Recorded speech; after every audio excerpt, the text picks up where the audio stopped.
Artiom Rudnevs. Semir Stilić i poprawka, Stilić, gol! 1-0. Ładnie to wszystko sobie wykombinował Bośniak i za trzecim razem trafił do siatki.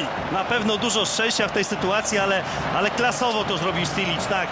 Nie szukał takiego strzału, jak to się mówi popularnie, na pałę, tylko starał się przymierzyć, tak. I tą słabszą swoją nogą, prawda? Zaraz zobaczymy powtórce. Tutaj Rudnevs niesamowicie dośrodkował, byłem zaskoczony, tutaj się zabrał.